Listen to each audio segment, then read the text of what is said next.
వందనాలండి. ఈరోజు జనవరి 19. ఇష్మాయేల్ గురించి కొన్ని విషయాలు తెలుసుకుందాం. అబ్రహాంకు మొదటి కుమారుడు, హాగర్ ద్వారా పుట్టినవాడు ఇష్మాయేల్. ఆదికాండం 21, 17, 18లో దేవుడు ఆ చిన్నవాని మొర వినెను. అప్పుడు దేవుని దూత ఆకాశం నుండి హాగర్ను పిలిచి, హాగరు, నీకేం వచ్చింది? భయపడకుము, ఆ చిన్నవాడున్న చోట దేవుడు వాని స్వరం విని ఉన్నాడు.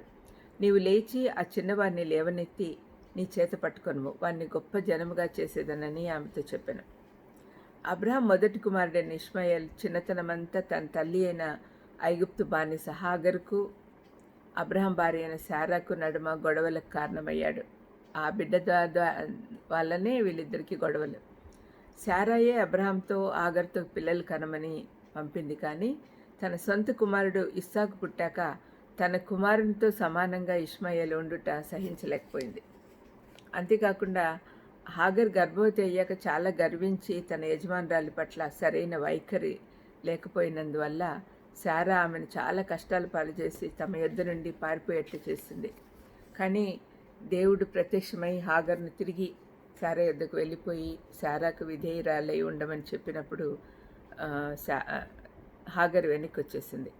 శారా ఆమెను ఎంత కష్టాలు పాలు చేసినా కూడా ఆమెకు విధేయురాలై ఉండింది. 13వ సంవత్సరం దాకా అబ్రహాము తనకు దేవుడు వాగ్దానం చేసిన కుమారుడు ఇష్మాయేలే అనుకున్నాడు. దేవుడు తాను వాగ్దానం చేసిన పుత్రుడు శారా గర్భం ద్వారా వస్తాడు అని చెప్పినప్పుడు ఆశ్చర్యపోయాడు. ఇస్సాకు పుట్టుక ఇష్మాయేల్ జీవితాన్ని తారుమారు చేసేసింది, అల్లకల్లోలు పరిచింది. అప్పటి వరకు ఇష్మాయేల్ ఒక యువరాజుగా వారసునిగా ఉన్నాడు, కానీ ఇస్సాకు రాకతో తన పరిస్థితి అగమ్య గోచరమైపోయింది. ఇస్సాకు పాలు విడిచిన సందర్భంగా ఏర్పాటు చేసిన విందులో ఇష్మాయేలు ఇస్సాకును పరిహసించుట శారా చూసి వెంటనే తన కుటుంబంలో నుండి హాగర్ను ఇష్మాయేల్ను శాశ్వతంగా వెళ్ళగొట్టింది.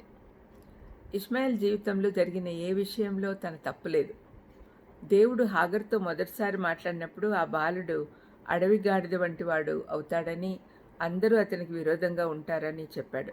అందరికీ ఆయన విరోధంగా ఉంటాడని. ఈ కారణాన అతని పనులన్నీ సమస్యలు సృష్టించడానికే కానీ సమస్యలకు పరిష్కారం కనుగొనడకు కాకుండా పోయాయి. అతడు గొప్ప జనాంగానికి నాయకుడైనాడు.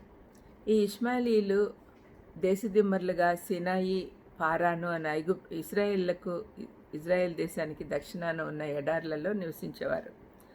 ఇష్మాయేలు కుమార్తెలలో ఒకతే ఏశావును వివాహమాడింది. ఏశావు ఇస్సాకు కుమారుడు. మనకు 28వ అధ్యాయంలో అది కనపడుతుంది. బైబిల్ ఇష్మాయేలీలను దేవునికి ఇజ్రాయేలీలకు శత్రువులుగా చూపిస్తుంది. కీర్తన 83, 6, 7 వచనాలలో ఇజ్రాయేలీలకు విరోధంగా నిబంధన చేసుకున్న వారి జాబితాలో ఏదోమీయులు, ఇష్మాయేలీలు కూడా ఉన్నారు.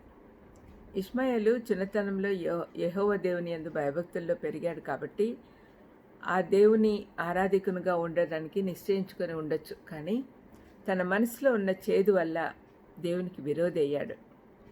మన జీవితాలను సరిచేసుకొనక మారు మనసు లేక ఉన్నవారు అందరినీ ఇష్మాయేల్ జీవితంతో పోల్చుకోవచ్చు.